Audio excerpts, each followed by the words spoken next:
Bonjour à tout le monde, Géraud Guibert, donc président de la Fabrique écologique. Je vous souhaite tous la bienvenue sur cet atelier des Journées de l'économie autrement, en partenariat avec la Fabrique écologique, qui a pour thème superbe et tout à fait passionnant la démocratie, conditions ou obstacles à la transition écologique.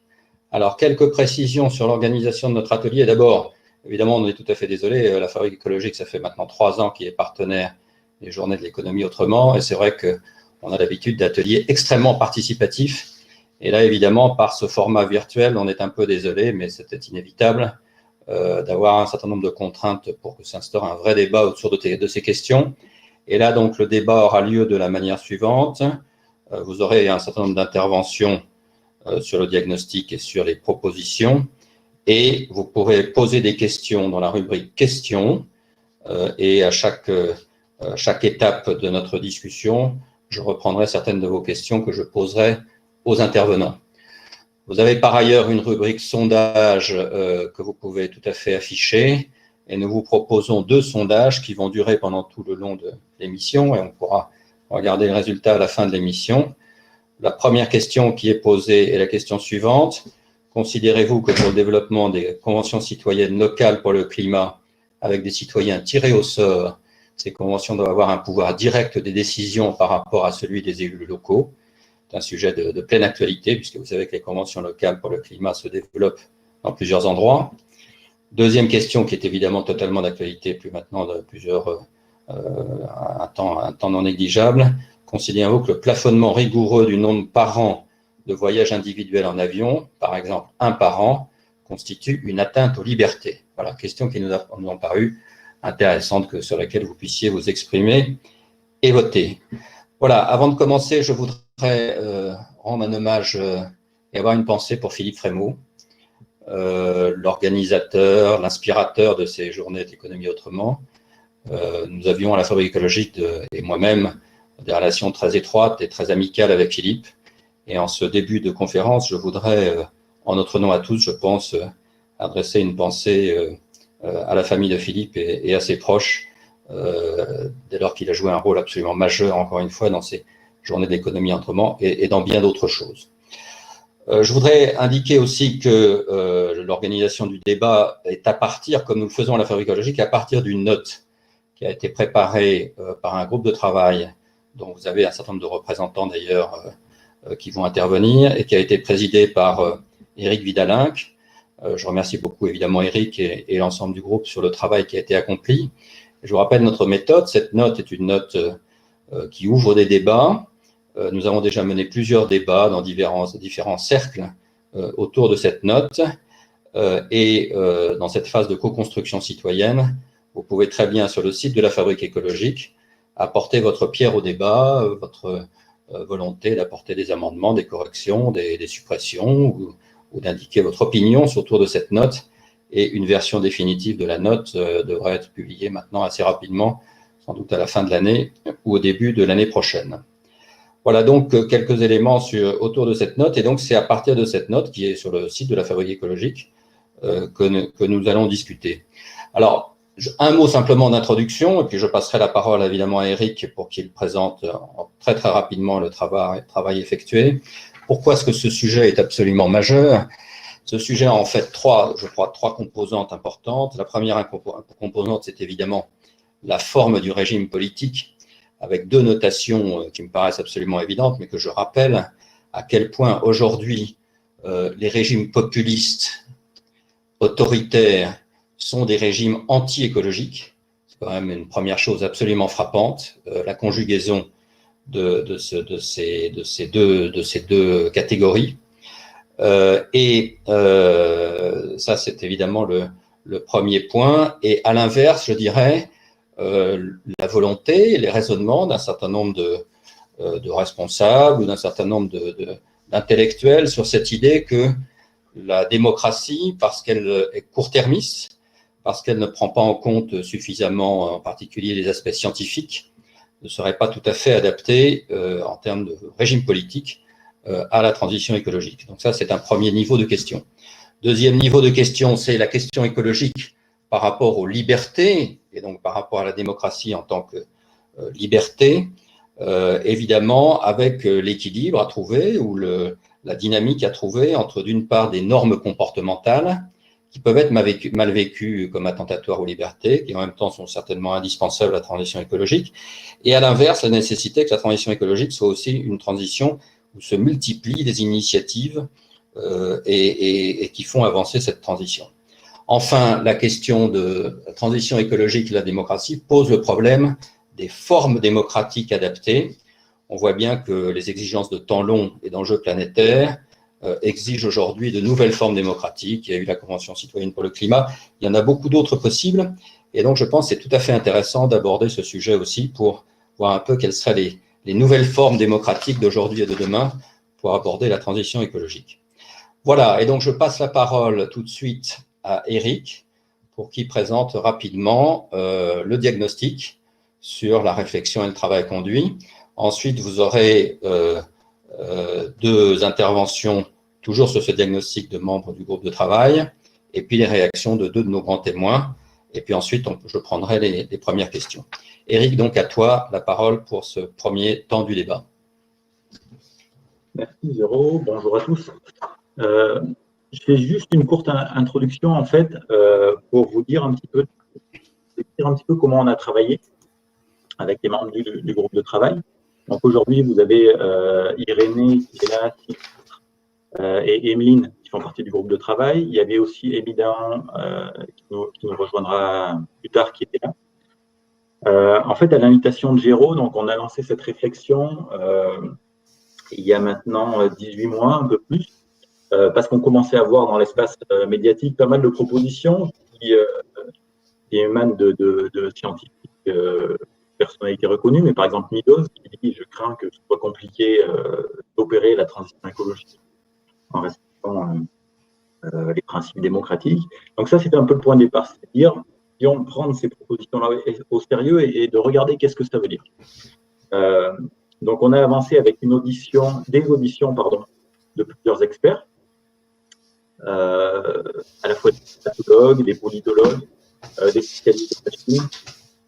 L'idée, c'était vraiment d'embrasser largement, de voir un petit peu comment on pouvait décortiquer cette question-là, à la fois sur des dimensions sémantiques, Irénée notamment interviendra là-dessus, sur des dimensions institutionnelles, les rapports entre sciences, politiques et population, et la crise du Covid, qui a mis un peu en parenthèse une partie de l'année, une partie de notre réflexion, nous dit aussi des choses là-dessus, et Sylvestre interviendra à partir d'une analyse qu'il a conduit notamment là-dessus.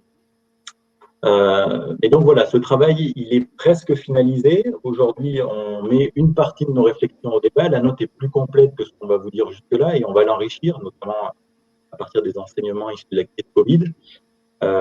Mais je voulais juste vous donner un petit peu le contexte sur comment on a travaillé, le calendrier dans lequel on est. Du coup, les échanges de cet après-midi sont insistés sur le fait que les échanges de cet après-midi sont importants, notamment pour enrichir notre travail et aboutir à une finale dans ces prochaines semaines. Merci à tous de votre intérêt déjà, et je passe la parole à Irénée pour... Merci donc Eric. Donc la parole est à Irénée Regnault, je rappelle, qui est consultant, blogueur et fondateur de l'association Le Mouton Numérique. Voilà, si je ne me suis pas trompé. C'est ça. Toi la parole. Tout à fait, merci beaucoup, merci Eric. Bon, j'ai 5 minutes, donc je vais déplier un peu, hein, parce qu'il faut aller vite. Je vais poursuivre sur le cadre général qu'a commencé à étayer un petit peu Eric. Effectivement, on a voulu sortir de cet éternel débat entre démocratie et dictature en ce qui concerne les prises de décision dans le champ du climat et de l'écologie. Donc, démocratie et dictature, et je dirais aussi décision autoritaire versus décision qui ne le serait pas. Donc ça nous permet, ça a été dit au début, de balayer la question de la bonne dictature verte qui permettrait de prendre des bonnes décisions. On le voit effectivement que les pays les plus durs ne sont pas les pays qui respectent le mieux les objectifs écologiques.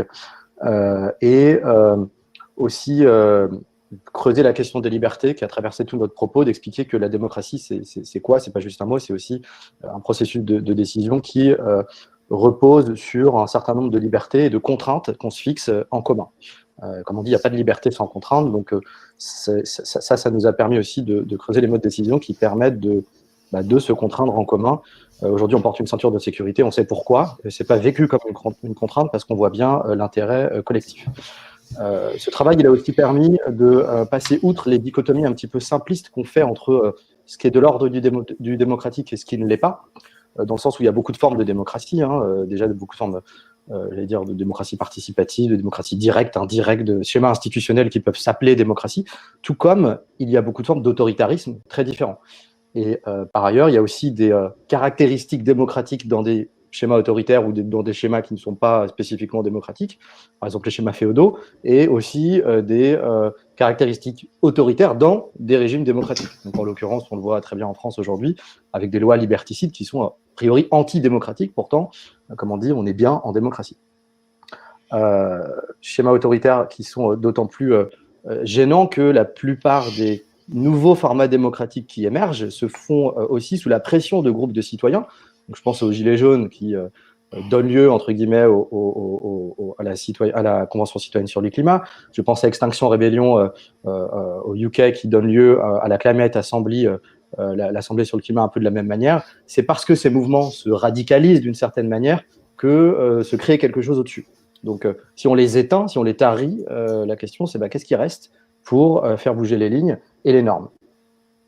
Donc notre but, ça a été aussi de retourner sur la démocratie en tant que processus, et j'allais dire, ces premiers constats-là, ils nous ont permis de faire une sorte de critique en fait, de la démocratie, une critique qu'on fait dans la note, mais qui existe aussi dans la société. Une critique de la démocratie dans ses formes contemporaines, institutionnelles d'abord, mais pas que. Donc, c'est-à-dire, et Sylvestre en parlera tout à l'heure, d'autres formes de démocratie qui permettent d'articuler un dialogue science-société. On a beau être en démocratie, on peut toujours la critiquer pour l'améliorer, en fait. C'est un petit peu ça le sens de notre démarche. Et cette critique de la démocratie, elle nous permet de répondre à la question qui est posée aujourd'hui. Elle consiste à savoir comment on fait avancer les choses pour améliorer justement cette démocratie, pour en comprendre les limites et pour éventuellement les dépasser. Les limites, alors Guéraud les a dit au début, mais je vais revenir dessus tout petit peu plus précisément. Effectivement, on a un problème de représentativité de certaines populations dans les systèmes démocratiques, dans les institutions aujourd'hui. Donc c'est la fameuse question des 80 km/h, décision prise de façon du coup un peu autoritaire, en tout cas vécue comme telle dans un système pourtant démocratique. On a aussi un souci en termes de qualité des délibérations dans les assemblées où justement les élus délibèrent.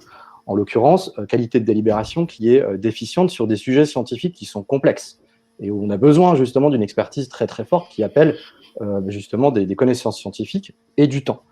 Le temps, c'est une autre dimension aussi, évidemment, c'est la fameuse biopie des démocraties, comment on fait pour considérer le temps long dans une démocratie. Donc forcément, notre point de fuite, ça va être toutes ces solutions déjà un petit peu étayées sur les assemblées du futur ou des choses comme ça qui permettent de réfléchir un peu à des échelles qui ne sont pas celles d'une élection qui est renouvelée tous les 5 ans, avec tous les enjeux de réélection que ça pose derrière pour les élus. Et enfin, peut-être une dernière question, mais je ne serai sûrement pas exhaustif en 5 minutes, c'est la capacité qu'ont nos systèmes aussi à affronter leurs propres contradictions internes. En l'occurrence, l'extension de systèmes productivistes qui sont néfastes, une sphère financière qui est sans frein, et puis cette impossibilité à nous-mêmes nous imposer des limites que nous pourrions considérer comme pourtant souhaitables. Donc en conclusion, peut-être juste un point, notre réflexion elle a largement dépassé excusez-moi, le cadre institutionnel. Donc on attaque, si vous voulez, un certain nombre de solutions qui sont pas forcément de l'ordre justement des conventions qu'il faudrait mettre en place ou pas, mais aussi du fait d'avoir une presse scientifique, déjà une presse indépendante de qualité, une presse scientifique de qualité, des moments démocratiques aussi en dehors des élections, et puis une justice climatique qui aujourd'hui est de fait insuffisante, peut-être calquée sur ce que commence à faire le Haut Conseil sur le climat ou ces idées d'avoir un procureur des droits de la nature et toutes ces idées sur les crimes d'écocide qui sont actuellement débattus, y compris dans la sphère politique. Donc voilà, et je termine peut-être avec un pas de côté. On a aussi exploré les conditions de possibilité d'émergence de ces trucs-là, parce que tout ça, c'est des belles idées, mais il faut bien que ça soit relayé, j'allais dire, d'abord politiquement, par des élus à un moment donné qui défendent, ou des partis politiques qui défendent ce projet politique, et puis aussi par des citoyens qui aient la possibilité, la liberté de se joindre à de tels mouvements et de les défendre eux aussi de leur côté. Enfin, merci beaucoup. Super. Merci beaucoup d'avoir respecté ce temps un peu frustrant, il faut bien le dire, un peu court, mais merci beaucoup. Et donc, je passe la parole à Sylvestre Huette, qu'on ne présente plus, je pense, qui est journaliste scientifique, pour 5 minutes là aussi. Merci. À toi, Sylvestre. Ok, je vais être aussi respectueux qu'Irénée du temps de parole. Il y a une évidence probablement pour tous les participants à cette discussion, c'est que il n'y aura pas d'action efficace pour diminuer la menace climatique sur nos sociétés et même pour l'adaptation aux changements qui de toute façon sont inéluctables, sans une mobilisation extrêmement forte des connaissances scientifiques existantes pour comprendre l'origine de cette menace et savoir comment y répondre, et sans la mobilisation massive à la fois de technologies bas carbone permettant de sortir de la domination actuelle des énergies fossiles sur nos sociétés et leurs économies, et des transformations sociales, économiques, politiques, éthiques même, profondes, puisque il est assez aisé de constater que les modes d'organisation socio-économique actuels ne sont pas en capacité d'opérer notamment la transition vers des niveaux de consommation dans les pays qui disposent des moyens techniques d'une consommation élevée qui soient compatibles avec les objectifs climatiques. Mais cette évidence, quand on la dit comme ça, peut conduire à sous-estimer la difficulté de sa réalisation. Faire comment en démocratie, avec les technologies et les sciences, c'est probablement un des défis majeurs du XXIe siècle, et le sous-estimer ne peut conduire qu'à l'échec. La nécessité de prendre conscience du fait qu'on peut avoir des opinions différentes sur les organisations sociales, sur les inégalités entre les hommes et les femmes, les inégalités sociales. La démocratie, c'est ce qui nous permet de vivre ensemble, même si on n'a pas les mêmes opinions sur ces sujets. En revanche, la température moyenne de la Terre, ça ne relève pas d'une opinion, c'est un fait. Une quantité de ressources énergétiques, c'est un fait. C'est la nature qui décide de combien il y en a. La puissance d'un moteur et sa capacité à émettre des gaz d'effet de serre, c'est un fait. Un peu modulable si on bouge la technologie, évidemment, mais pas au-delà des possibilités de la physique ou de la chimie. Et ça, ce que ça veut dire, c'est que le débat sur les politiques qu'il faut conduire pour diminuer la menace climatique, pour être efficace, nécessite que nos sociétés soient capables de faire avec ces faits. Or, est-ce que nous les partageons ? Est-ce que nous partageons les connaissances scientifiques existantes sur ne serait-ce que les bases du changement climatique ou les technologies qui sont en cause à la fois dans cette menace et dans les éventuelles solutions qu'on peut mettre en œuvre ? Si on regarde la dernière livraison de l'enquête annuelle de l'ADEME sur les représentations sociales de l'effet de serre, qu'est-ce qu'on observe ? Eh bien, on observe qu'il y a en France 37% des sondés représentatifs des Français qui considèrent que le réchauffement de l'atmosphère dû à l'effet de serre, eh bien, c'est une simple hypothèse sur laquelle les scientifiques ne sont pas tous d'accord. 37%. Et il y a donc moins de 60% des Français qui pensent que c'est une certitude pour la plupart des scientifiques. On est donc en face d'une très forte minorité qui exprime une idée qui est en contradiction avec 30 ans de résultats de la science, ou même 40 ans de résultats de la science, et de diffusion par d'innombrables moyens de ce résultat. Je note d'ailleurs que quand on regarde les résultats de cette enquête, on voit que le pic de doute dans l'opinion publique sur l'effet de serre, c'est l'année 2010, au moment de l'offensive des climato-sceptiques français dirigés par Claude Allègre, où on est monté à 45% des Français et à peine 50% qui doutent que ça ne soit une certitude pour les scientifiques que le réchauffement climatique est dû à l'intensification de l'effet de serre. Quand on pose la question ouverte aux Français, à quoi est dû le changement climatique, on a 5% des Français qui répondent le CO2, on peut ajouter 2% qui répondent que c'est l'effet de serre en question ouverte. Et on a une énorme majorité qui se contente d'un très vague, c'est la pollution ou ce sont les activités humaines, sans plus de précision. Quand on identifie aussi mal les causes du changement climatique, nécessairement, on est très en difficulté pour promouvoir des politiques efficaces, aussi bien en termes de technologie que en termes d'organisation sociale. J'ai par exemple beaucoup aimé que le Haut Conseil pour le climat, qui est de création récente en France et qui, avec le GIEC, montre à quel point il est possible, quand on a les moyens de disposer d'une expertise publique fondée sur les connaissances permettant d'aider à la décision à la fois les gouvernants et les citoyens.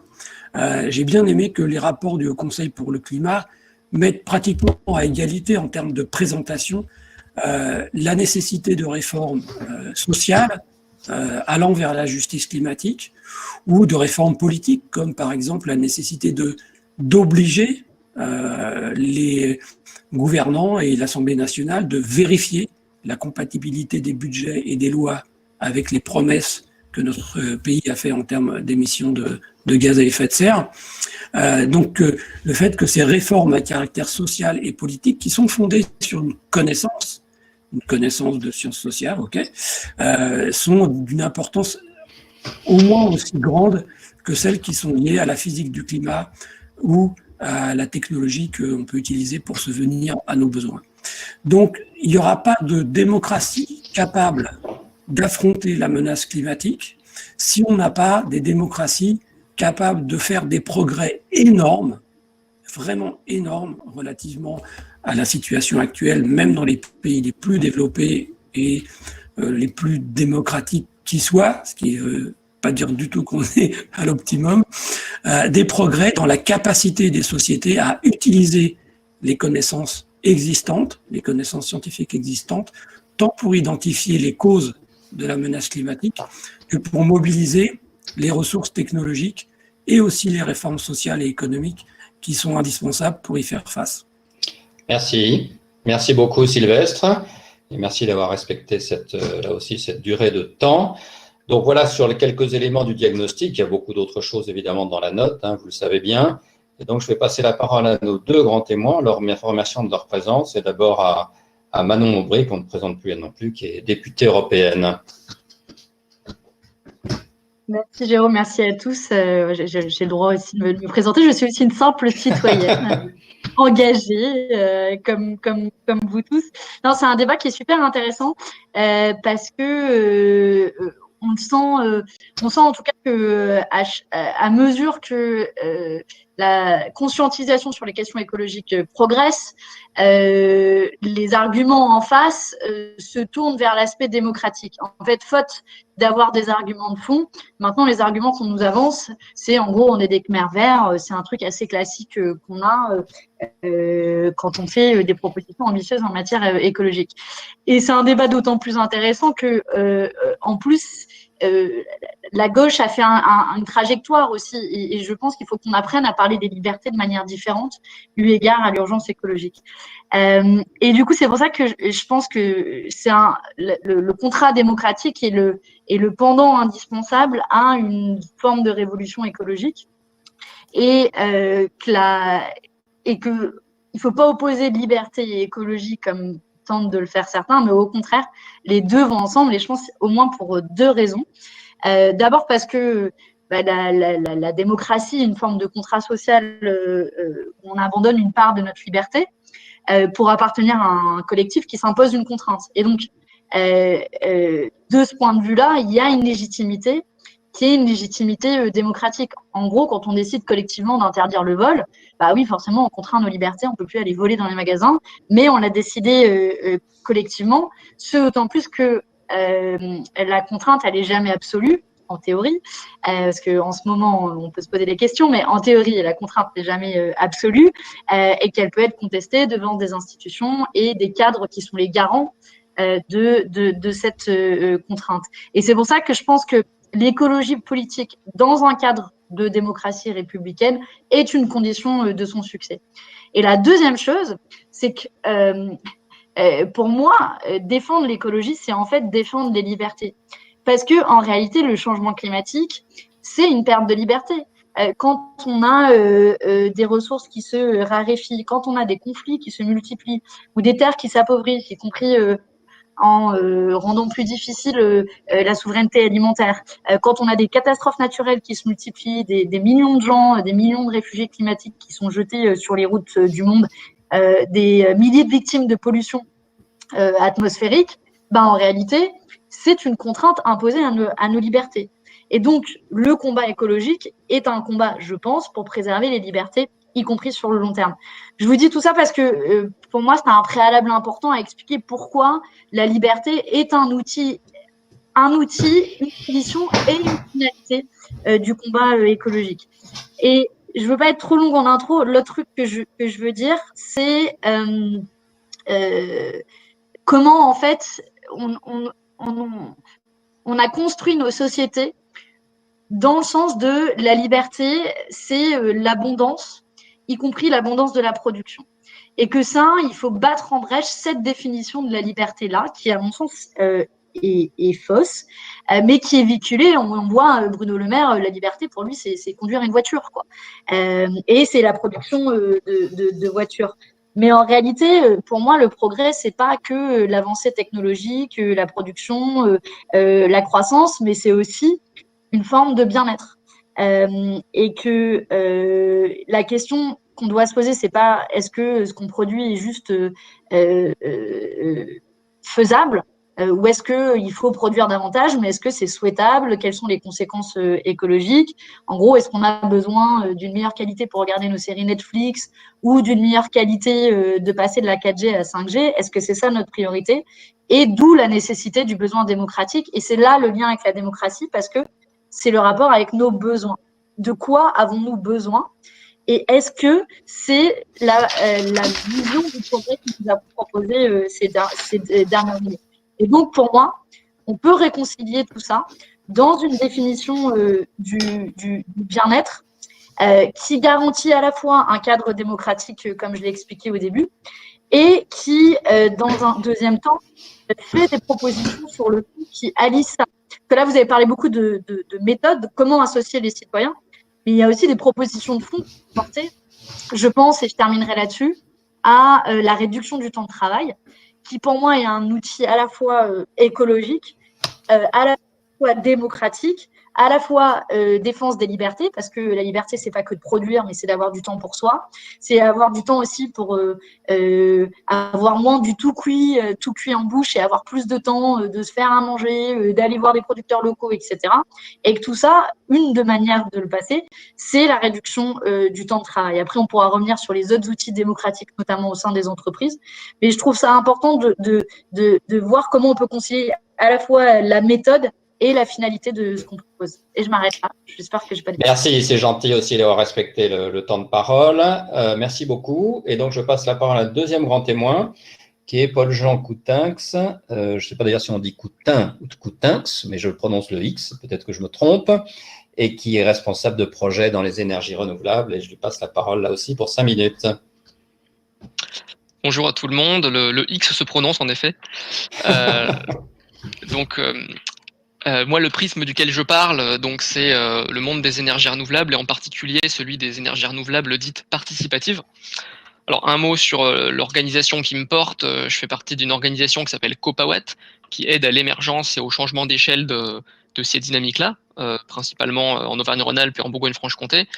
Et on agit également dans un réseau qui s'appelle Énergie Partagée. Et donc, la mission qui m'a été confiée dans ce débat, c'est d'apporter un regard économique sur la question. Et donc, dans le monde économique, et en l'occurrence celui des énergies renouvelables, comment se pose la question de la démocratie. Un deuxième élément sur mon prisme, j'interviens principalement sur la filière solaire photovoltaïque, un peu sur la filière éolienne et moins sur les autres. Alors sur ces filières-là, la question, déjà comment ça se passe, c'est des filières qui ont connu un fort développement via la libéralisation du marché de la production d'énergie. Donc c'est-à-dire que en France, au cours du 19e siècle, un certain nombre d'entreprises ont vu le jour, ont monté des centrales hydrauliques. Il y a eu un certain nombre une multiplicité d'entreprises jusqu'aux années 40. En 46, nationalisation avec EDF, et dans les années 2000, à nouveau libéralisation du marché. Et avec parmi les ambitions qu'il y avait, c'était de permettre un déploiement rapide des énergies renouvelables via des incitations réglementaires et financières aux opérateurs économiques. Donc ça répond à l'urgence écologique par rapport à la question qui nous est posée en chapeau. Et en face de ça, on constate, donc c'est notamment le cas dans la filière éolienne, en particulier dans la filière éolienne, le fait que cette méthode peut crisper, avec notamment, on constate dans le développement de l'éolien une opposition qui peut être assez virulente, mais qui est aussi pleine de facettes, qui n'est pas forcément uniforme, et on constate aussi qu'elle n'est pas uniforme dans le temps et dans l'espace. Elle est pas si forte quand les éoliennes sont là, elle est forte quand les éoliennes vont bientôt arriver, par exemple. Donc ça nous pose la question des enjeux et se dire, mais finalement, qu'est-ce qui se pose comme enjeu pour les territoires d'accueil? Parce que finalement, cette question, dans mon métier, je me la pose sur les territoires d'accueil de ces projets.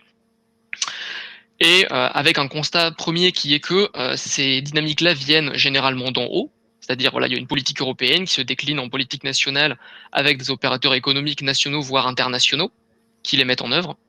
On parle de projets qui peuvent faire plusieurs dizaines de millions d'euros ou au moins plusieurs millions d'euros et qui s'implantent sur des territoires où la population des communes fait quelques centaines d'habitants et le budget communal peut-être quelques centaines de milliers d'euros, avec un peu de chance. Et où finalement on n'a pas forcément, on demande pas tant que ça aux personnes qui habitent là, aux personnes concernées, donc riverains, etc., institutions locales, comment ça se passe, pourquoi, et finalement où vont les bénéfices du projet. Ces questions-là sont pas forcément posées, et donc de fait, il y a des moyens importants qui sont amenés, des bénéfices qui ne restent pas, et ça cristallise des frustrations. Alors une fois qu'on a dit ça, qu'est-ce qu'on peut attendre et en quoi ça nous concerne sur la question de la démocratie. Donc l'échelle, comme je disais, pour nous, elle est locale, et ce qui peut être attendu de ces projets, c'est des retombées qui peuvent s'exprimer de différentes manières. Alors évidemment des retombées financières, je dis évidemment parce que c'est souvent sous ce prisme-là qu'on voit la question, avec notamment la question du financement participatif. Il y a des plateformes en ligne qui est parfois connue quand on s'intéresse à la question de la participation dans les énergies renouvelables. Donc une question financière, individuelle ou collective, mais également un certain nombre d'autres dimensions. Par exemple, la volonté de produire son énergie. Alors, on pourrait réfléchir longtemps sur ce que ça veut dire produire son énergie, en particulier sur l'électricité qui fonctionne en réseau.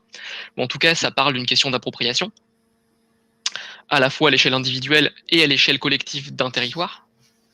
La question de faire partie de quelque chose, de faire et d'apprendre, et donc de finalement de se dire, mais l'espace projet de production d'énergie pourrait être un espace de diffusion des connaissances et un espace d'élaboration collective.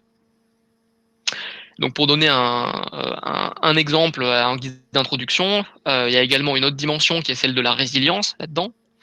Et donc si on va dans la Loire, donc les monts du Pilat à côté de Saint-Étienne, il y a un projet de parc éolien qui s'appelle les Ailes de Taillard. Et donc ce qu'on constate dans ce projet, c'est qu'on a des collectivités locales, donc communautés de communes, parc naturel régional, des habitants, plus ou moins connaisseurs à l'origine de la question des énergies renouvelables, et puis un opérateur industriel de taille internationale qui a été recruté, on va dire, suite à un appel à projet des pouvoirs publics et des habitants.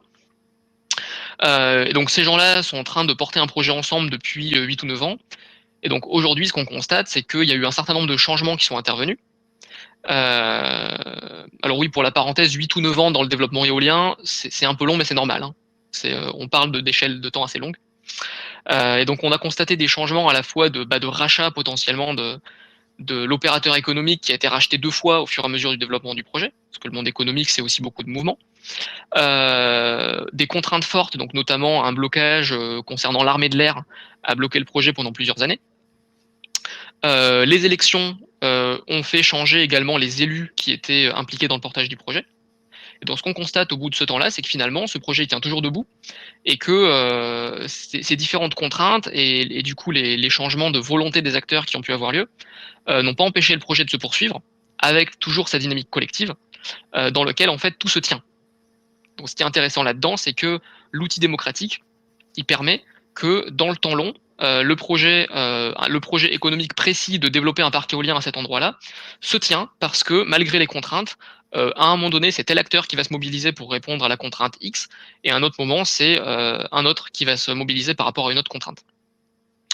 Et donc là-dedans, pour conclure là-dessus, un dernier mot sur cette question-là, c'est que sur la dimension sur mon métier d'accompagnant, la principale question qui se pose à des acteurs qui veulent œuvrer sur ce champ-là, c'est où place-t-on le curseur, à la fois en termes d'ambition, à quoi on veut participer, qu'est-ce qu'on attend, mais aussi en termes de moyens, parce que finalement, dans un projet économique, se pose la question de qu'est-ce que j'apporte, quel argent j'apporte, quel temps j'apporte, quelles compétences, quelle prise de risque, et donc tous les acteurs doivent se la poser et y répondre pour participer au projet. Merci beaucoup. Merci bien. Donc, je vais lire quelques questions. Et je propose, puisque je vois que le temps qui avance, qu'on a de toute façon une deuxième partie qui porte sur les propositions. Et donc, je propose que les intervenants de cette deuxième partie, en particulier donc en témoin, mais tous les intervenants puissent intégrer peut-être dans leurs réponses tel ou tel élément qui répondra aux questions qui sont posées. Alors, la première question que je lis, c'est une question sur les conventions avec tirage au sort. Les conventions avec tirage au sort me semblent aléatoires, sans garantie de suivi cohérent des projets. Il faudra des structures de projets avec instances en dehors de tout parti politique et de tout calendrier électoral. Qu'en pensez-vous? C'est typiquement le genre de question qui peut être traitée dans la deuxième partie. Une deuxième question, à vous écouter, on peut conclure peut-être à tort que c'est la Chine avec son système totalitaire qui est le mieux à même dans les années à venir de faire le bond en avant de la transition écologique. C'est une vaste question, on n'a fait que l'évoquer un tout petit peu au début, mais je ne crois pas dans ce sens-là. Mais enfin bon, si quelqu'un veut rebondir dessus, il est le bienvenu. Troisième question, le capitalisme ira au bout de sa logique de pillage et de saccage de la terre avec quelques mesurettes écologiques. Pour cela, il sera tenté d'instaurer des régimes autoritaires pour combattre les contestations. Là aussi, si quelqu'un veut réagir, sauf que peut-être que les pays les plus acharnés du capitalisme souvent sont en train de basculer dans le populisme. Enfin, c'est une vraie question. Et enfin, une dernière question de fond tout à fait importante. La réversibilité du délai électif est-elle compatible avec l'irréversibilité écologique, qui est un vaste sujet qui mériterait sans doute 3 heures de discussion approfondie, mais un sujet absolument passionnant. Voilà, on passe donc à la deuxième partie. Si chacun d'intervenir dans la deuxième partie peut s'efforcer d'essayer de réagir un tout petit peu aux questions qui sont posées. Et donc, je repasse sur cette deuxième partie la parole à Eric. Merci, Géraud. Donc, je vais axer mon intervention sur une partie des pistes qu'on a posées. Vous allez voir, dans notre travail, en fait, on a, un peu comme sur notre constat, des éléments qui sont d'ordre de la philosophie politique, des éléments qui sont de la proposition institutionnelle précise, et puis des choses qui sont plus tournées sur la société civile. Donc, par définition, c'est un sujet qui est très vaste. Voilà. Donc, moi, je vais intervenir notamment sur la dimension du projet politique, les questions de philosophie politique, et puis des dimensions institutionnelles. Et puis, Emeline, ensuite, interviendra et complétera sur les parties sur les mouvements citoyens, sur le lien avec la société civile. Donc, moi, ce qui me semble déjà important, c'est de dire en fait qu'une fois qu'on se pose cette question, pour penser des propositions, et qu'on dit en fait que la démocratie est une condition et pas un obstacle, en fait, c'est accepter le fait qu'on ne s'interroge pas seulement sur les fins, mais sur autant les moyens. C'est-à-dire qu'on ne s'interroge pas sur uniquement notre capacité à vivre dans un espace habitable demain. On s'interroge aussi sur notre envie d'y vivre ensemble. Et ça, c'est vraiment un point important. Dans les propositions, c'est comment on ne se pose pas qu'une question biologique. Ça rejoint un peu des questions qu'on a pu se poser sur la crise Covid. La vie, ce n'est pas uniquement la dimension biologique. Et dans la transition écologique, c'est la même chose. On a parlé un peu du concept de transition juste qui émane dans la littérature scientifique, qui émerge dans la littérature scientifique depuis quelques années, que le HCC, le Conseil pour le climat, a repris, qu'il popularise dans l'espace médiatique, politique et scientifique français. La transition juste, ce n'est pas uniquement les questions d'inégalité, c'est la capacité à permettre aux citoyens de participer à cette transition. Donc ça, c'est vraiment un point important. Pareil, avec l'encadrage, je souhaite rappeler. Donc, une des premières propositions, et après, l'enjeu sera notamment de discuter comment ça peut s'incarner concrètement, mais une des premières propositions, c'est sur le projet politique. Il nous semble qu'il est important d'acter que tout notre appareillage, tous nos outils idéologiques ont été construits dans un contexte d'abondance matérielle, que Manon Aubry a évoqué tout à l'heure. On a besoin de sortir de ce lien entre liberté politique et abondance matérielle. En fait, on a occulté ce lien-là. On commence à le mettre à jour. Des travaux comme ceux de Pierre Charbonnier, par exemple, récemment, dans un registre philosophique, mais il y a des choses beaucoup plus, on va dire, quantitatives qui montrent ça. C'est-à-dire que notre mode de vie, nos régimes politiques se sont construits en empiétant dans le temps et dans l'espace sur le choix des autres. Donc, quand on parle de notre liberté, en fait, on occulte le fait que notre liberté se fait au détriment de la liberté des autres, dans le temps et dans l'espace. Dans le temps, c'est, par exemple, c'est la capacité des générations futures à vivre dans un climat stable. On sait que cette capacité-là sera altérée pour eux. Et dans l'espace, c'est par exemple, historiquement, le colonialisme et les empires qui ont permis à certaines démocraties d'émerger dans un contexte donné, mais en s'appropriant des ressources qu'ils n'avaient pas sur leur territoire.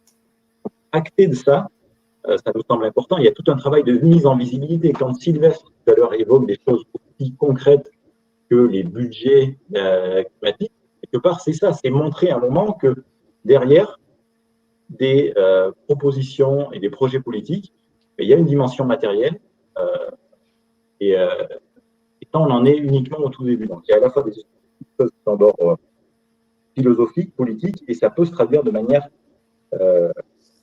assez concrète. Sur ce projet politique, la question, en lien avec une des questions qui a été posée, la réversibilité, c'est un point qui semble important aussi. C'est comment on est capable de s'assurer que on préserve le choix, on préserve nos choix futurs, on préserve les choix des générations futures. C'est-à-dire qu'on voit qu'on s'engage notamment dans la transition écologique et pas que sur la transition écologique, mais dans beaucoup de choix techniques, on s'engage dans des choix qui en fait restreignent la capacité à décider de faire autre chose demain. Une fois ces premiers éléments posés sur donc le projet, les éléments de projet politique et les éléments de philosophie politique, qu'est-ce qu'on peut en déduire en termes d'évolution institutionnelle? Probablement qu'il faut penser des modes de participation qui vont au-delà, en gros, de la démocratie, c'est voter une fois tous les 5 ans, et même si de temps en temps on vote pour les élections intermédiaires, parlementaires ou territoriales, c'est probablement pas suffisant. Pour plusieurs raisons, mais notamment parce que la question à laquelle on est confronté de la transition écologique, elle est d'une complexité considérable. Personne n'est capable d'en tenir tout seul tous les tenants et les aboutissants. Donc, ça veut dire qu'il nous faut créer de l'intelligence collective.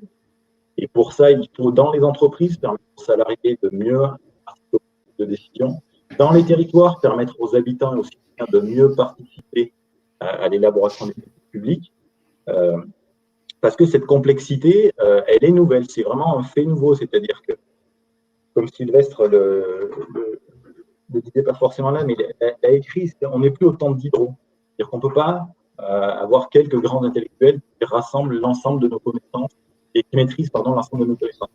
On est obligé de faire le pari de cette intelligence collective, et du coup, ça veut dire que ça se décline à plein d'échelles et dans plein d'institutions et d'espaces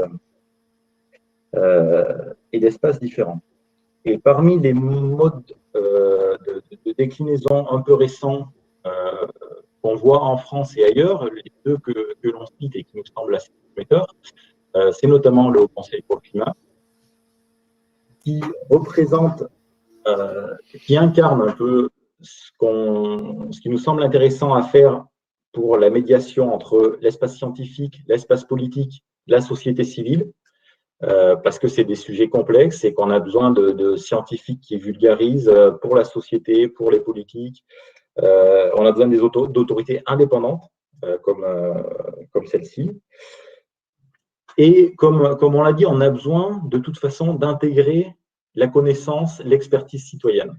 C'est travaillé, on a des recherches aujourd'hui qui incitent là-dessus, ce concept de transition juste.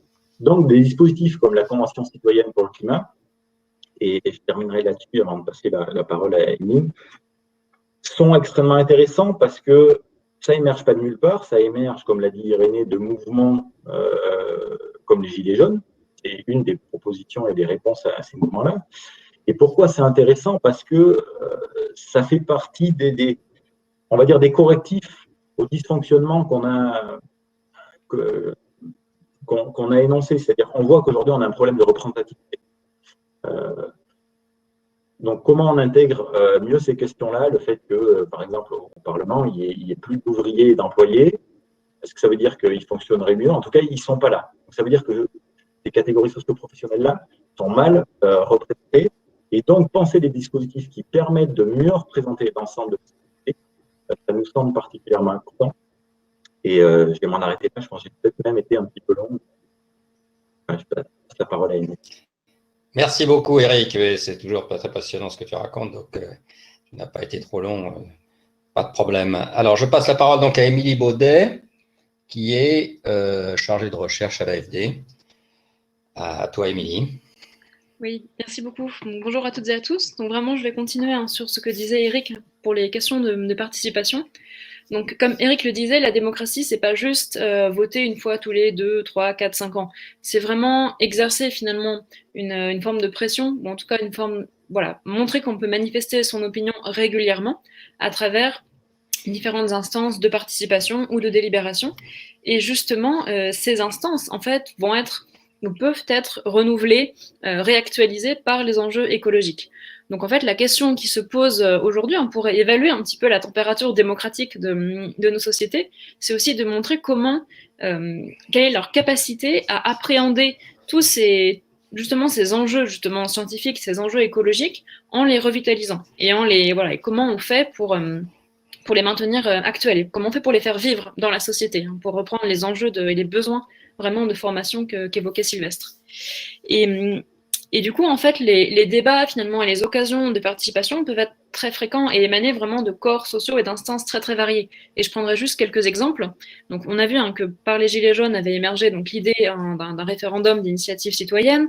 On a eu bien sûr la Convention citoyenne pour le climat, qui a quand même montré pour la première fois qu'en prenant 150 individus tirés au sort, on arrivait à des résultats qui étaient largement au niveau des experts et qui étaient reconnus par les experts du climat comme étant vraiment les mesures à prendre pour faire avancer les choses. Donc c'est quand même un petit exploit démocratique, il faut le souligner. Après, voilà, il y a d'autres actions qui ont pu être envisagées, donc des actions alors soit de participation citoyenne directe, je pense à des mouvements par exemple portés par Alternatiba et d'autres associations, sur les alternatives territoriales, où vous avez donc des groupes locaux qui se sont constitués, donc depuis 2017, mais qui ont été particulièrement forts donc, au moment des municipales de cette année, pour faire pression sur les candidats, et maintenant pour tenir cette pression sur les élus, en leur demandant de respecter leurs engagements en termes de climat et d'écologie. Et ces groupes ont quand même réussi à obtenir quelques satisfactions, comme des essais pilotes, notamment à Nantes, à Orléans, où vous avez des essais de pistes cyclables renforcées qui ont été tenus, des réductions, par exemple, de la vitesse dans les centres-villes. Donc, il y a vraiment une forme de participation citoyenne qui peut avoir un effet hein, lorsqu'elle est vraiment, voilà, lorsqu'elle s'inscrit en tout cas dans des efforts assez collectifs. Et ce que je voulais souligner aussi, hein, c'est le rôle en fait d'autres encore initiatives. Je pense notamment au manifeste pour un réveil écologique qui a été porté par les étudiants, qui a permis à plus de 30 000 finalement signatures et signataires de montrer le besoin, hein, ou en tout cas les enjeux portés par les étudiants étaient vraiment au cœur, y compris des préoccupations politiques donc de nombreuses entreprises et de nombreux élus. Et donc tout cela a permis quand même de mettre ces enjeux sur le devant de la scène et de faire réfléchir toutes les instances sur ces sujets. Donc là, en fait, tout ce qui se passe maintenant, c'est comment on passe à l'échelle et comment on parvient à faire en sorte que ces mouvements, ces initiatives citoyennes, souvent très locales, puissent avoir un impact à l'échelle nationale. Parce qu'on oppose trop souvent écologie et État en indiquant que seulement, finalement, ces initiatives très très locales pourraient avoir un impact.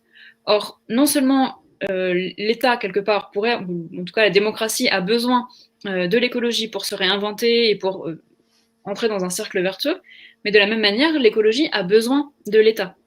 Et vraiment, je voudrais insister et peut-être finir là-dessus. Les réponses attendues sont telles qu'elles ne peuvent pas simplement émaner de petits groupes. Il y a un vrai besoin d'avoir une réponse coordonnée, d'avoir un agent tel que l'État qui est là pour garantir que justement toutes ces conditions de délibération, ces conditions de participation citoyenne soient possibles et soient protégées. L'État doit être là comme le garant, le protecteur de ces initiatives, que l'on parle d'initiatives de formation, d'éducation, d'enseignement, c'est fondamental, comme l'a rappelé Sylvestre, pour avoir des citoyens éclairés. Et là, les efforts sont tels qu'ils ne peuvent être menés qu'à l'échelle de l'État pour être véritablement efficaces. On peut prendre également l'exemple des communs, donc de ces modes de gouvernance ou de participation citoyenne qui se développent, et là encore, qui ne peuvent pas se développer sans cadre. Et donc l'État est là pour assurer que ces différentes formes de participation soient possibles et soient pérennes. Et de cette manière-là, hein, l'écologie a en fait besoin vraiment de la démocratie, et quelque part, l'écologie peut être le thermomètre de la démocratie, en assurant que justement ces fonctions de garant et de protecteur soient bien et bien respectées par l'État et par les élus, qu'ils soient locaux ou nationaux. Donc. Merci beaucoup. Donc, je vais repasser la parole à nos deux grands témoins, peut-être cette fois-ci en inversant si Paul-Jean est là. Non, il n'est pas là, donc peut-être alors en commençant par Manon. Donc Manon, je te repasse la parole sur ces lignes directrices de suggestions, de recommandations, de propositions. Merci beaucoup. Je vais peut-être commencer avec la première question sur le capitalisme qui va au bout de sa logique. Alors, je vais la relire parce que je la trouvais vraiment très bonne. Le capitalisme ira au bout de sa logique de pillage et saccage de la terre avec quelques mesurettes écologiques, et pour cela, il sera tenté d'instaurer des régimes autoritaires pour combattre les contestations. C'est ça que je trouve intéressant, parce que vu qu'on arrive à l'épuisement des ressources, pour contenir, y compris la contestation liée à l'épuisement des ressources, ceux qui sont les tenants de la liberté sont en train, en fait, d'instaurer des régimes de plus en plus liberticides. Et on peut prendre plein d'exemples pour cela. Évidemment, j'ai la France en tête. Mais on voit que les tenants du libéralisme sont au contraire ceux qui, au fur et à mesure, remettent en cause nos libertés, parce que leur modèle, y compris leur modèle économique, arrive à bout et s'épuise. Et c'est une vraie réflexion à avoir, y compris dans le contexte de la promesse de la liberté qui est faite par les libéraux. Et on voit qu'en pratique, ils sont au contraire ceux qui la détruisent. Ensuite, sur la partie plus modalité de participation des citoyens. C'est vrai, et ça a été dit juste avant par Émile, parfois on oppose la participation locale à la participation nationale. Comme si finalement, il ne pourrait y avoir d'écologie de participation écologique, que localement. Et je pense que ce serait une erreur de penser comme ça, mais ce serait aussi une erreur de les opposer, et qu'on a intérêt à les associer entre eux, à l'échelon national et à l'échelon local, et qu'on a besoin d'un échelon participatif national. De ce point de vue-là, la Convention citoyenne sur le climat, je trouve, est une excellente proposition et une excellente modalité, si tant est qu'elle va au-delà de juste faire des propositions.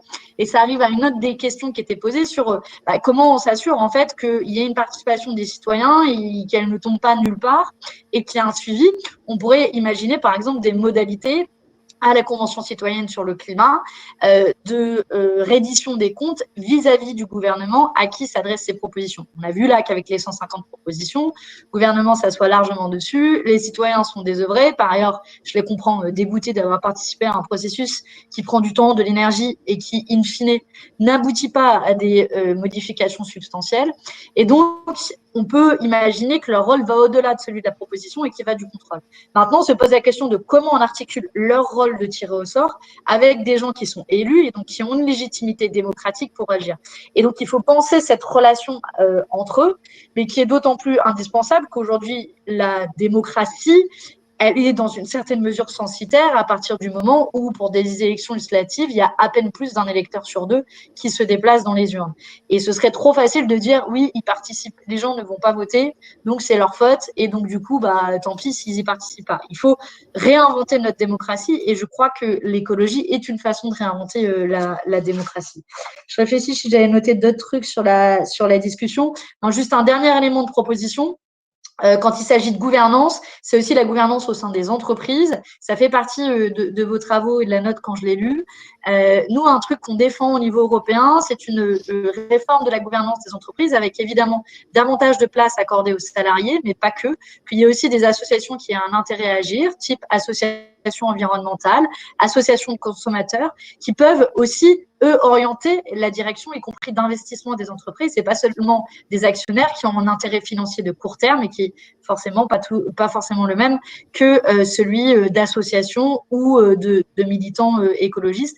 Et je crois qu'en remettant de la démocratie à tous les étages, au niveau local, au niveau des entreprises et au niveau national, démocratie qui s'entend par participation active des citoyens à tous les échelons, de la mise en œuvre, de l'élaboration de la loi jusqu'à la mise en œuvre et à son contrôle, alors on peut aussi faire la démonstration que l'écologie est un enjeu démocratique et au contraire une des manières de renouveler notre démocratie.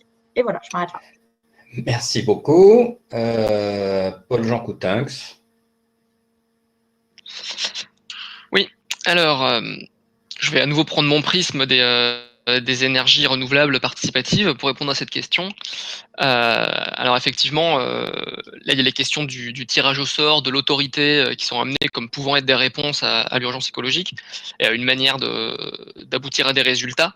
Moi, ce que je constate dans le monde dans lequel j'évolue, c'est que les changements ils sont apportés, alors premièrement par le volontariat, c'est-à-dire que c'est cet objet socio-technique qu'est la coopérative d'énergie.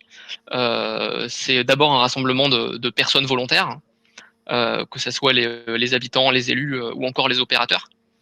Du coup, c'est rendu possible par différentes choses, ce travail volontaire.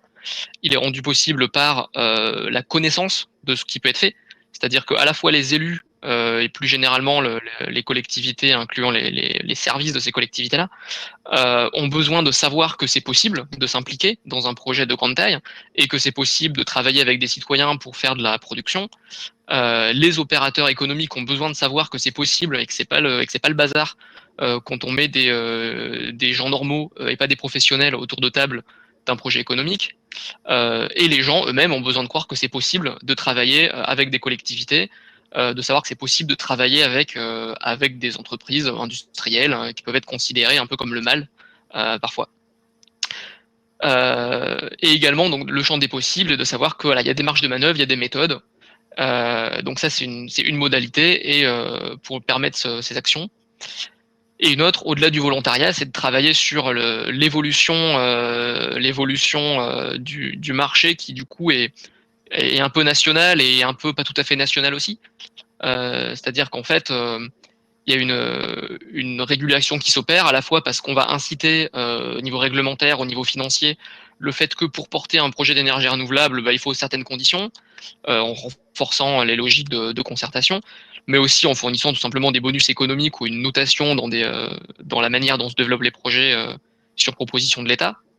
Mais aussi, par exemple, si on va si on va aux Pays-Bas, donc il y a une étude de l'école de management de Grenoble qui nous dit que aux Pays-Bas, il est nécessaire pour un énergéticien ou un opérateur économique qui développe un projet significatif d'énergie renouvelable de s'allier avec une coopérative citoyenne locale pour porter son projet. Autrement dit, s'il n'y a pas de démocratie qui est mise en place pour porter le projet, pas de démocratie locale, j'entends toujours, hein, il n'y aura pas de projet parce que le travail local faisant son œuvre, bah, finalement, il y aura une montée au chrono trop forte. Et donc ça, c'est encore un autre aspect que la réglementation, c'est une prise de confiance quelque part par le bas du fait qu'en fait, on peut avoir du poids. Et donc un autre aspect que je voulais traiter, je terminerai peut-être là-dessus, c'était sur donc moi je parle d'un objet qui est la coopérative d'énergie, qui est quelque chose qu'on pourrait se dire voilà, c'est des gens qui se rassemblent autour de chez eux et qui mettent quelques panneaux solaires. Ça effectivement ça pose la question de l'impact global. Moi j'ai envie d'y répondre en prenant pour référence notamment un film que je trouvais intéressant pour un message, qui est le film Après-demain, que certaines personnes connaissent peut-être, et dont un des messages principaux que je trouvais intéressant et qui dit l'initiative citoyenne locale pour avoir un impact a besoin à un moment donné de sa vie de faire le lien avec les institutions, que ce soit les collectivités ou les agents économiques. Et donc là, pour donner deux exemples, et puis je m'arrêterai sur ces exemples, on peut trouver donc dans la région Bourgogne-Franche-Comté, parce qu'il paraît que c'est quand même là que devaient se tenir les rencontres. Dans le Doubs, on a la Fruitière à Énergie, qui est une entité coopérative basée à la base sur un travail associatif qui finalement aujourd'hui intègre plusieurs dizaines de collectivités territoriales dans sa gouvernance, et également fait appel aux outils de financement de la création d'entreprises. Donc c'est-à-dire on est citoyen, on veut faire de la démocratie, mais on va aussi aller chercher ces moyens spécifiques économiques et de liens aux institutions. Et un autre exemple, c'est le cas donc de Jurassic, qui est une société coopérative d'intérêt collectif basée dans le Jura, qui a apporté une contribution citoyenne au développement d'un parc éolien. Ils se sont dit, nous, le maire a dit, on veut participer. Il savait pas ce que ça voulait dire il savait pas ce que ça voulait dire participer. Donc le résultat de ça a été l'achat d'une éolienne, donc c'est quand même un objet quand même assez massif, aussi en termes d'investissement, donc 5 millions d'euros d'investissement. Et donc ça, finalement, ils l'ont fait en allant chercher 600 personnes autour, en allant chercher la région qui s'est impliquée, qui s'est mouillée, en allant chercher les coopératives fromagères, donc les acteurs économiques du coin. Et aujourd'hui, c'est plusieurs salariés qui permettent de diffuser cette prise de conscience et cette prise d'action finalement dans un projet en cherchant à promouvoir cette implication ailleurs et en la mettant en œuvre, en partageant cette expertise. Merci beaucoup. Alors, il nous reste une dizaine de minutes. Moi, je voudrais, sur la base de vos questions, je ne pourrais pas toutes les prendre, mais poser peut-être à nos intervenants deux types de questions. Je vais essayer de résumer en deux types de questions, mais des questions qui fâchent. Avec un peu de sel sur les débats, puisque c'est quand même ça qui est intéressant dans ce genre de débat. Alors, premier type de questions, plusieurs questions posées par Samine Guérin, là. La démocratie est contre réduire la vitesse sur autoroute, alors que c'est pourtant nécessaire pour réduire les pollutions. La démocratie est contre le fait d'augmenter le prix des hydrocarbures, alors que c'est nécessaire pour lutter contre le changement climatique. Bon, comment vous réagissez à ces phrases et à ces constats? Et la deuxième type de question, que j'adapte un peu, je m'en excuse auprès de l'auteur, mais enfin c'est inspirant. Est-ce qu'avant de multiplier les innovations utiles de démocratie directe, il ne faudrait pas réformer profondément la démocratie représentative et donner du pouvoir à nos représentants? Alors, je me demande vraiment à ceux qui le souhaitent d'intervenir, mais vraiment en une minute, j'en suis désolé, parce que là, on pourrait en parler 3 heures. Voilà, sur ces deux questions, quels est ceux qui veulent intervenir de nos intervenants? Alors, peut-être juste oui, Irénée. Rapidement sur la question. Je rappelle qu'Irénée, est auteur d'un livre que je vous recommande, qui s'appelle « Technologie partout, démocratie nulle part ». Voilà. Merci. Je t'en prie, vas-y. Un plaidoyer. Oui, sur la question des 130 km/h, en fait, effectivement, quand on regarde, il y a eu des sondages qui ont été faits auprès des Français sur la Convention citoyenne pour le climat. C'est effectivement la mesure qui ne passe pas. Mais il faut bien voir qu'il y a 7 Français sur 10 qui ont entendu parler de la Convention citoyenne sur le climat. Et je crois que le nombre qui sont 61% à être globalement d'accord avec les décisions qui ont été prises par cette convention. En fait, c'est marrant, mais d'ailleurs, je trouve ça, peut-être que ça rejoint d'ailleurs les statistiques de Sylvestre, hein, avec les 40% qui pensent que ça ne se réchauffe pas. Mais du coup, il y a pour moi, c'est plutôt une question d'arbitrage, en fait. Ce n'est pas la démocratie qui est contre les 130 km/h, c'est des gens qui sont coincés dans l'impossibilité de faire autre chose que de prendre leur voiture, et du coup, qui réagissent comme tels. En revanche, ça ne veut pas dire que la démocratie ne peut pas répondre à cet enjeu climatique. Voilà.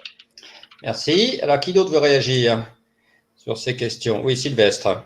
Oui, d'abord sur la petite discussion qu'il y a eu sur local, national, État, ce qu'a apporté Emeline là-dessus.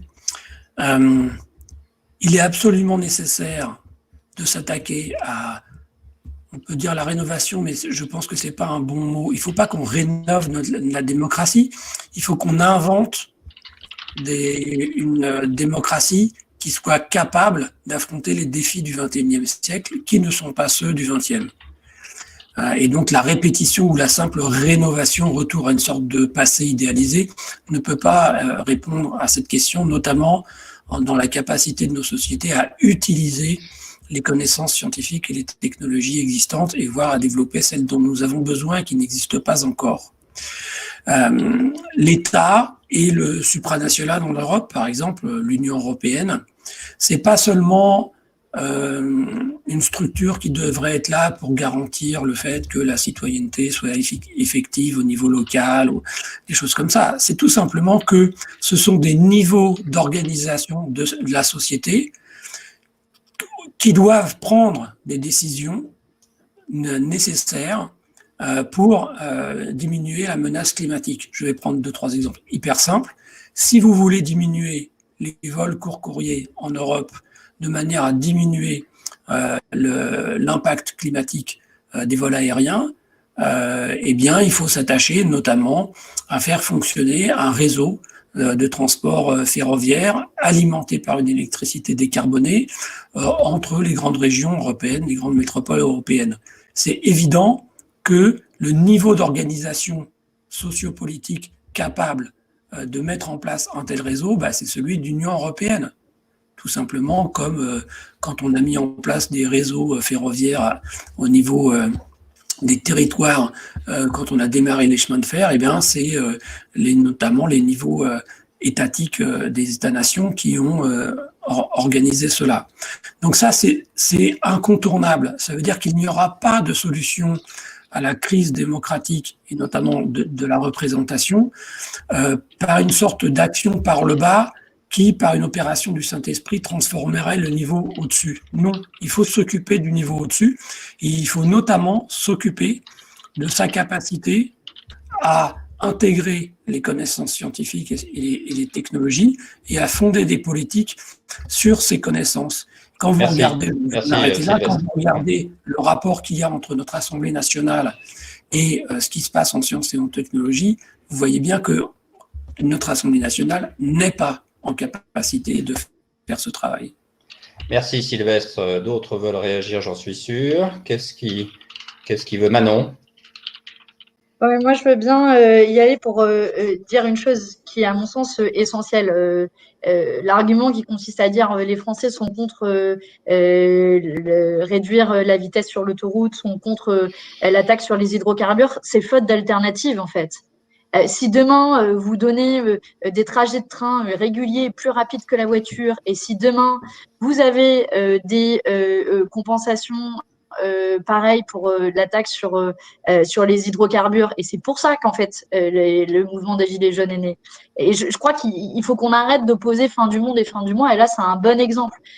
Si les gens doivent changer leurs habitudes, il faut leur offrir des alternatives. Et c'est le rôle de l'État que d'offrir des alternatives. Et donc, je pense qu'il ne faut pas avoir peur de la démocratie, mais il faut être ambitieux dans le niveau de proposition qu'on fait. Et sur la deuxième question, sur réformer la démocratie représentative, je crois que c'est une condition sine qua non. C'est aussi pour ça que nous, on se bat pour des changements institutionnels plus profonds, tant au niveau européen qu'au niveau français. Je pense particulièrement à la Ve République, qui, je crois, a fait la démonstration ces dernières semaines qu'elle est à bout de souffle et incapable de traduire les aspirations des gens. Là, je voyais, il y a un article qui vient de sortir sur, ça n'a rien à voir, mais sur la réécriture de l'article 24, il y a une commission qui doit le faire et puis finalement, ils vont pas réécrire. Bref, on est perdu en fait dans ce fonctionnement démocratique qui en fait ne laisse plus la place à la délibération collective. Et donc, en refondant la démocratie, alors on a aussi l'opportunité de laisser davantage de place à l'écologie pour une délibération collective, parce qu'elle sera aussi le fruit d'une réflexion collective, et la Convention citoyenne sur le climat a été un excellent exemple de ce point de vue. Merci beaucoup. Qui d'autre veut réagir? Eric, peut-être? Tu veux... Oui, vas-y. Et peut-être que tu peux conclure, d'ailleurs, s'il n'y a pas d'autres intervenants qui souhaitent prendre la parole. Et je conclurai moi-même d'un mot à la fin. Merci. Je voulais rebondir un peu de manière anecdotique, mais un peu illustrative sur les 130 km/h. En fait, ce 130 km/h, il incarne autant notre capacité à délibérer et à choisir collectivement de se fixer des limites qu'à l'incapacité à aller au-delà aujourd'hui. Donc, il y a deux manières de lire. Il y a une manière de lire, les gens, non, veulent aller vite en voiture, ils ne veulent pas être contraints, etc. Il y a une manière de lire qui est, mais en fait, on s'est déjà posé des limites, alors que dans d'autres pays, ce n'est pas le cas, par exemple. Et je pense qu'un point important, c'est de bien mettre toujours les contreparties. C'est-à-dire qu'on va peut-être sacrifier un peu de temps sur la route. Si la contrepartie, c'est globalement un climat un peu plus stable, avec des perturbations, c'est évidemment pas ça qui résoudra tout. Et c'est en ça que c'est difficile. Mais systématiquement mettre des contreparties en face de pertes, en tout cas de ce qu'on qualifierait de pertes. Donc voilà, c'est un peu sous une forme anecdotique, mais je pense que c'est important de se dire, en fait, on sait poser des limites déjà. Et ces limites, souvent, on fait comme si elles étaient tombées du ciel, qu'il n'y avait pas eu des délibérations, des contraintes. Pourquoi on a dit 130, pas 150, pas 110? Bon, voilà, on s'est déjà posé ces questions-là. Et donc, difficile de conclure sur un sujet aussi large. Moi, ce que je veux faire, c'est juste rappeler le fait que la note, elle est encore mise au débat. Donc, sur le site de la Fabrique, vous y avez accès. Vous pouvez venir l'enrichir de vos commentaires et de vos suggestions dans la partie commentaires. On va y travailler avec des auteurs pour aboutir à une version finale et notamment, comme on le disait, enrichir qu'on a connu collectivement ces derniers mois, d'enseignements qu'on peut en tout cas, merci pour votre intérêt, vos questions. Et Géraud, je vais peut-être terminer. Merci. Juste un mot, mais d'abord, peut-être le résultat des sondages. Jérémy, moi, je ne vois pas les résultats des sondages. Peut-être que toi, tu les as. Ce serait quand même intéressant si on pouvait les donner aux participants. Oui. Alors, normalement, en cliquant sur le sondage, vous y avez tous et toutes accès.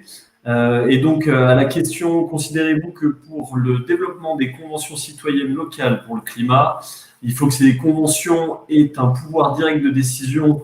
La réponse est oui à 82%. Il y a 18% des gens qui nous écoutent qui pensent que non. Et pour l'autre question, considérant le plafonnement rigoureux du nombre de voyages individuels en avion, un par an, c'était l'exemple qui était donné, est-ce que ça constitue ou pas une atteinte aux libertés? Là, nous sommes plus partagés puisque le oui l'emporte, mais avec une majorité de 56%. Voilà, donc c'est plus partagé sur la question des vols en avion que sur la question du pouvoir direct de décision pour d'éventuelles conventions citoyennes locales. Merci, je pense que c'est tout à fait intéressant et amusant, les résultats de ce sondage, mais je ne les commenterai pas. Il me reste à rappeler ce qu'a dit Eric, que vous pouvez tout à fait contribuer à la rédaction finale de la note, je vous le rappelle, sur le site de la Fabrique écologique, à remercier nos intervenants tous de leur présence, de leur contribution et les remercier du faible temps de parole qu'ils ont pu avoir, mais c'était un peu inévitable. Je voulais vous remercier à vous tous de votre présence et puis je voudrais remercier évidemment Jérémy et Alternative économique pour l'organisation de ces journées pour l'économie autrement et leur souhaiter évidemment longue vie compte tenu de la qualité de ces débats que j'ai trouvé personnellement passionnants. Merci et à bientôt, au revoir.